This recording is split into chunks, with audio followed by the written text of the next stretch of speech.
تجربه نزدیک به مرگ، پدیده‌ای به قدمت زندگی، حالتی که فرد برای مدتی کوتاه از کالبد جسمانی خود بیرون می شود و پس از درک و مشاهده عالم بیرون از جسم دوباره به بدن خود باز می گردد.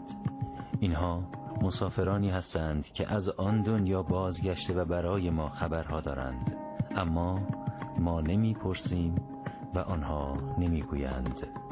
و اینک اما وقت گفتن است و شنیدن. خب چه اتفاقی افتاد بگید برای ما؟ من 18 سالم بود، با پسرم ما هم پشت ماشین نشستیم، همینطوری داشتیم جادو میرفتیم. کجا؟ جاده سندج بود، سندج به سمت کامیاران. داشتیم میومدیم سمت کامیاران، یه مقدار سرعتمون بالا بود، یه ناگهان دیدیم ماشین روبرومون اومد، ما هم به شدت با اون ماشین برخورد کردیم. من لحظه‌ای که اون ماشین اومد روبروی ما، سر من با قسمت آهن ماشین برخورد کرد و توی لحظه، توی ثانیه کوتاه، دنیا تمام رو چشمام سفید شد. خیلی خودم سبک دیدم اون لحظه، انگار که دارم توی مسیری، توی کانالی دارم عبور میکنم. کانال؟ آره، تمام سفید بود، پشتم، جلوم، همیشه به سفیدی میدیدم. خیلی سبک بودم تو کانال، تو مسیر داشتم حرکت میکردم، بی اختیار بودم، خودمو نمیشناختم اون لحظه، انگار کسی که منو هول داده تو کانال دارم حرکت میکنم. دنیا کامل سفید شده بود چشمم، واقعا منم خبر نداشتم که جریان از چه قراره.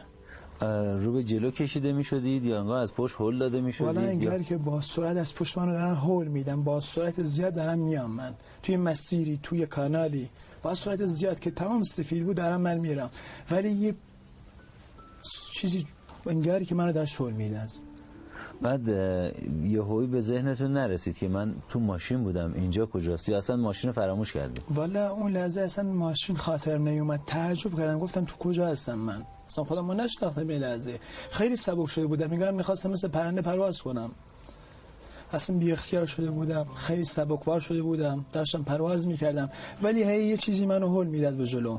این حس ترس داشت یا شادی داشت؟ والا حسش نمیتونم بیان کنم، بی اختیار بودم، میگم هرس دارم هرس ندارم، یه چیزی منو هول میده، منم از قضیه اصلا خبر نداشتم که چی داره منو هول میده. با سرعت زیاد اون کانال که تمام سفید بود، همه چی جلو چشمام سفید بود، داره منو هول میده. سرعت زیاد مثلا چقدر؟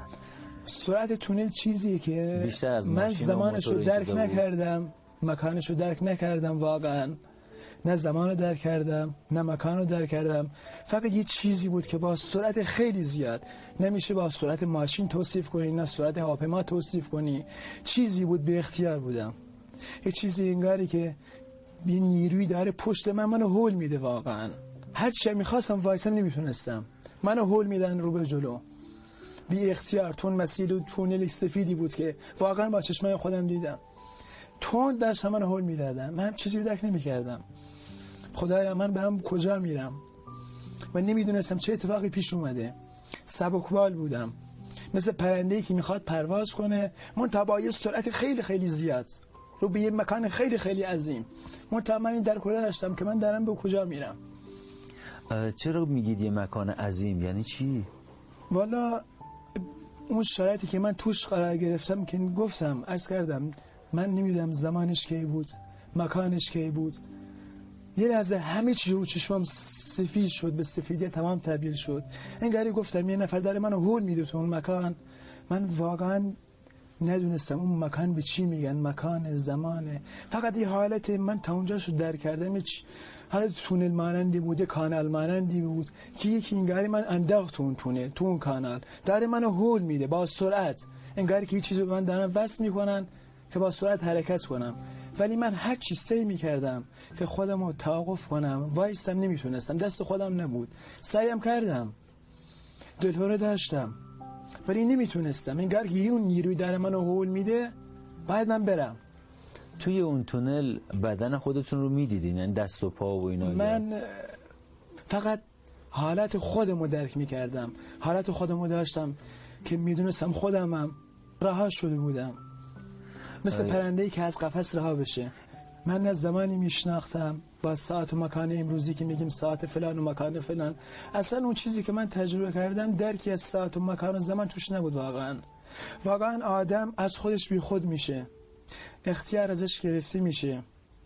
لحظه‌ای که فقط باید متوسل بشی، وصل بشی به یه چیزی که اون درست رو هدایت کنه، نه چیزی که تو رو به گمراهی ببره. من خودم رو توی بیابانی پیدا کردم. بعد اون بیابان خیلی بیاب بود، بی‌علف بود، سخت. من تو سختی قرار گرفتم، ترسیده بودم، کسی نبود تو این بیابان. برام خیلی سخت بود، مکان جدیدی بود برام و واقعا قبلا توی مکانی قرار نگرفته بودم. مکانی که دیگه خانواده نبود، مکانی که دیگه زیستگاه نبود توش، مکانی که تمام بلهوت و بیابان بود. خب خدایا من چنین مکانی تجربه نکرده بودم، من کجا قرار دارم؟ خدایا من کجا هستم؟ نمیتونم این قضیه رو درک کنم. سرگردان شده بودم، همینطوری برای خودم ادامه دادم. تو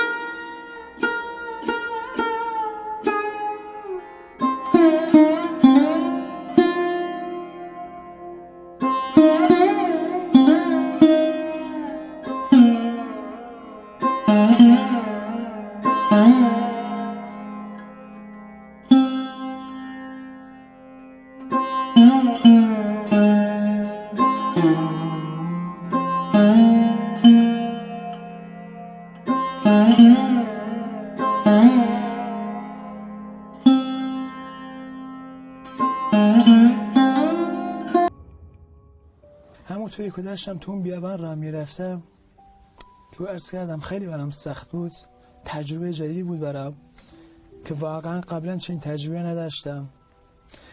همینطوری میرفتم یکی از اقوامو تو اون بیابان دیدم، انگاری که ظاهر شد جلو دست من، جلو پای من ظاهر شد، چون گفتم کسی ندیدم، انگار ناگهان جلو من ظاهر شد. رفتم جلو، باهاش صحبت کردم که فلانی اینجا کجاست، اینجا چه مکانیه، که ایشون بدون این که با من صحبت کنه، با کلام امروزی که ما با هم صحبت میکنیم، ما کلامی با هم صحبت میکنیم، ایشون بدون این که کلمی رو به زبان بیاره، انگاری که قلبشون القا شده بود به قلب من، وصل شده بودیم به هم. واقعا من از قلب اون که رو قلب خودم تجلی پیدا کرده بود فهمیدم که توی جای خیلی سختی قرار گرفتم.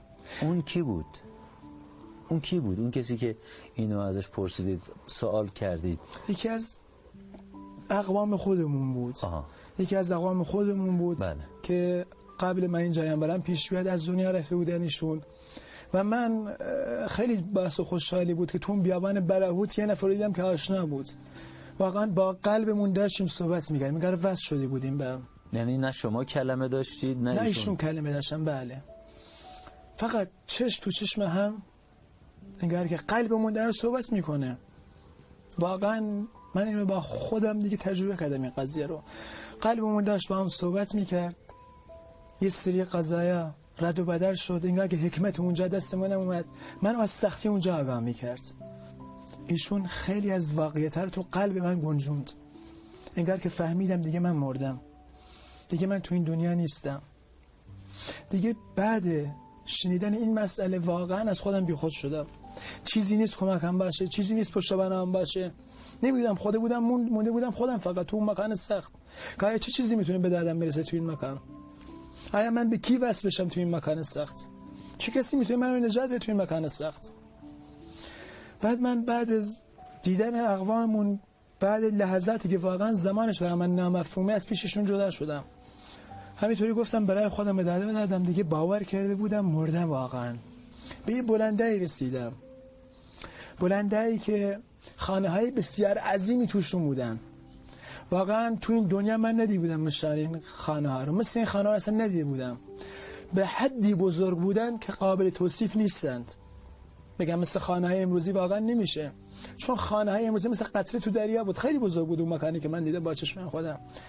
بعد یه شادی پیدا کردم. یعنی بزرگی اون ساختمان‌ها نسبت به ساختمان‌های ما مثل دریا و قطره بود. واقعا اینجوری بود. تو دیدگاه من که من اونجا رو مشاهده کردم، نسبت به خانه‌های امروزی که ما توش هستیم، واقعا قطره به دریای عظیمی بود. خیلی بزرگ بود، اصلا از ذهن ما آدم خارج، چیزی که ما شاید نتونیم درکش کنیم واقعا. من به بالای بلندی رفتم. خوشحال شده بودم که لااقل تو اون بیابان برهوت یه جای پیدا کرده بودم برای خودم بتونم وارد اون مکان بشم. من وارد اون مکان شدم. افراد زیادی نشسته بودن. کناری یه حوض آبی بود. جامه‌های سفید تنشون بود. از اقوام خودم بودن، اونایی که من میشناختمشون. نور از وجودشون داشت میبارید. منو به طرف خودشون خوندن، به طرف حوضی که توش نشسته بودن، انگار که پیش حوض کوثر هستن، چیزی که پیغمبر وعده داده بود که نیکان از اون آب میخورن. من خیلی خوشحال شده بودم که لااقل اون بیابان برهوت مکانی پیدا کرده بودم برای خودم. اینم با این نعمت عظیم از اون آب مبارک به من داد.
دیگر رو نگاه کردم که برام سخت اون مکان من دیدم.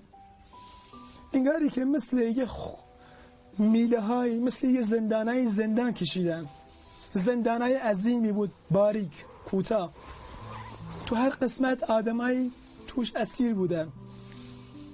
واقعا قسمت مثل سور زندانای ما امروزی، ولی خیلی وسیع بود زندانا. اول و آخرش مشخص نبود. اونقدر عظیم بود، اونقدر وسیع بود که من نه اولش رو در کردم نه آخرش رو در کردم. ترس من وجودم رو فرا گرفت. همینطوری رفتم جلو. واقعا اونا رو دیدم که با حالت اسفناکی، با حالت وحشتناکی بالا و پایین میپرین. اینا تو عذاب هستن، تو سختی هستن. ناگهان من ازشون سوال کردم. یکیشون که برای من آشنا در اومد، از آشناهام بود، الان اشاره نمی‌کنم چه کسی بودیشون. من ازشون سوال کردم که چرا اینجا تو این حالیت قرار داریم؟ چه مسئله باعث شده که تو اینجا قرار بگیری؟ چرا وضعیتت اینجوره؟ تو که نماز می‌خوندی، اهل مسجد بودی، اهل نماز بودی، اهل روزه بودی، اهل قرآن و اهل بیت بودی. این چی؟ این مکان کجا قرار گرفتی؟ ایشون با کمال ناله، با آهای بلندی که سر میداد و واقعا صداش جوری بود که گوش آدم شاید اگه به زمان امروزی ما حساب کنیم کر بشه گوش آدم، اونقدر ناله زیاد بود. منو از یه حق و ناس خبر داد که ایشون به خاطر حق و ناسی که برگردنشونه، به خاطر حق و ناس کل عبادتایی که داشته مورد حساب قرار نگرفته. حساب اعمالشون نشده الا اون حق و ناس باید خلاص میشد از دستش. ایشون به شدت از من درخواست کردن اون حق و ناس و من هر جوری شده براشون ادا کنم. نام دادن به من، نشانی دادن به من که هر کاری کردی این فرد برام پیدا کن، من از دست این حق و ناس خلاص کنم. منم بعد شنیدن این قضیه انگاری که توی حبابی قرار گرفتم، انگاری که مکان برام مثل یه تصویر که عرض کردم گفتم قطعه فیلم، از اون قطعه وارد یه قطعه دیگه شدم. مثل یه حبابی بود، مثل یه بادکنکی بود، مثل یه حباب مانند از اون مکان خارج شدم. انگاری که تو من توی حبابی داخل کردن، تو اون حباب خارج شدم از اون مکان عظیم. اومدم بازم تو بیابون دوباره.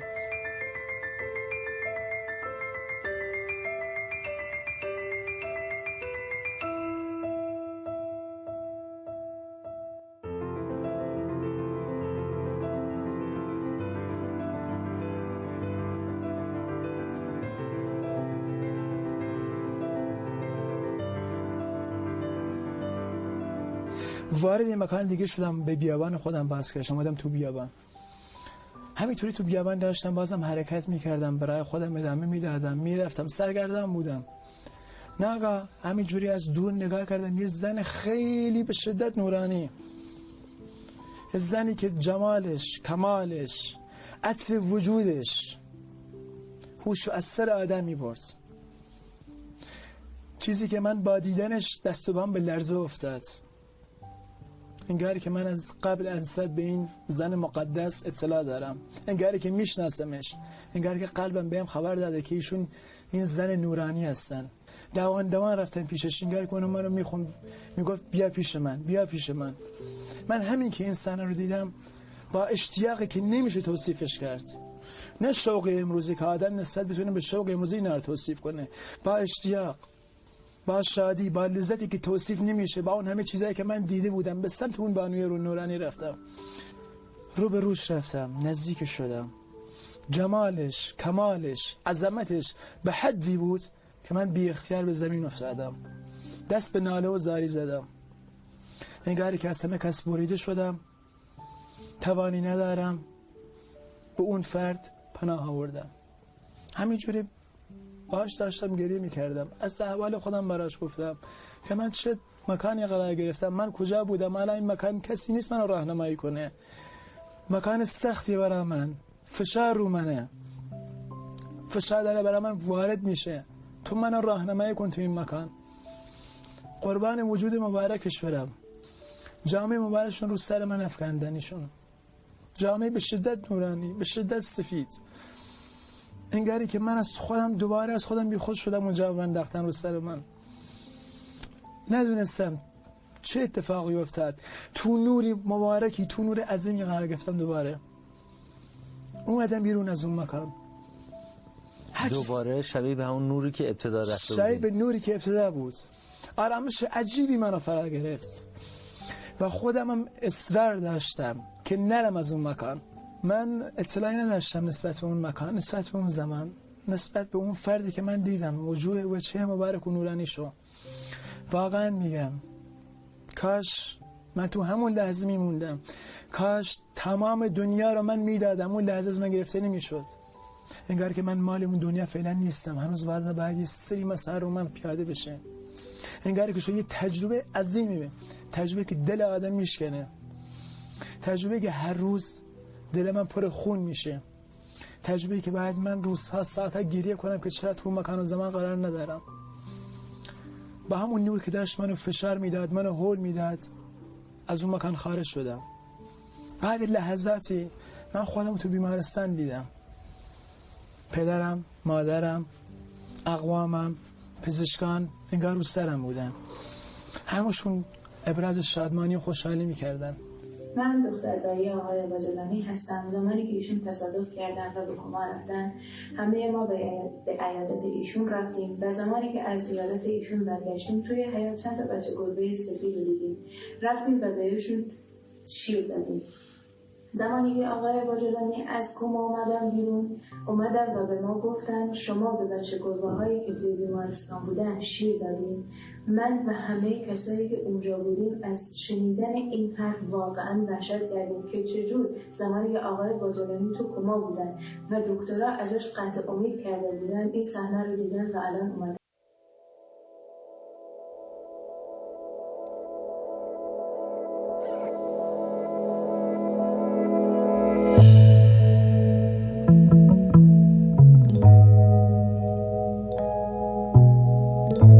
تصادف حال و احوالم به شدت تغییر کرد. انگار دیگه متعلق به این دنیا نیستم، انگار که یه دنیای دیگر رو تجربه کردم با کلی اطلاعات، با کلی دیدارایی که دیدنش برای اکثر ما مقدور نیستش، ولی خدا بر من منت نهاد. چیزی که غیب بود، اون غیب و نشون من داد، با اون اطلاعات منو به این دنیا بازگردن. عزیز سر نگاهش میگم که واقعا برای من سخت بود از اون مکان دلانگیز به این دنیا بازگشتم. از یه ورم خوشحال بودم که آخر خودمو دیدم، که چطور زندگیمو بر چه اساسی تنظیم کنم، که گذشته چه کارهایی من انجام نداده بودم انجام بدم، که چطور میتونم آدم خوبی باشم، چطور میدونم خوبی رو با مردم انتقال بدم، چطور میتونم مهربانی رو تو مردم رواج بدم. برای اون حق و ناس رفتین اقدام کردین؟ منم به اون آدرسی که ایشون گفته بودن رفتم. موضوع هم گفته بودن؟ موضوع حق و ناس هم موضوع حق نگفته بودم، فقط گفت حق و ناسی برگردن منه، اون حلال کن که این موضوع آدرس رو گفته بودن. بله. و فرد رو گفته بودن. بله با آدرس رو. که من پیش ایشون رفتم. بله. باشون صحبت کردم و آدرس اون فردی که این حق و ناس، این گناه نسبت بهشون انجام داده بهشون گفتم و ایشون تعجب میکرد، انگار که باورش نمیشد که چطور خبر پیدا کرده که این قضیه بین ما پیش اومده.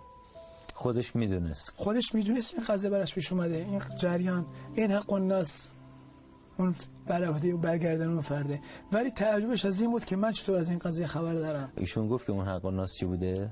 ایشون ظاهرا یک نفر رو توی جمعی تغییر کرده بودن به خاطر اینکه خودشونو بالا بکشن، به خاطر اینکه شخصیت دروغین خودشون تو مردم نشون بدن، در سر تخریب شخصیت یه نفر دیگه برآمده بودن که اون فرد واقعا شکسته بود.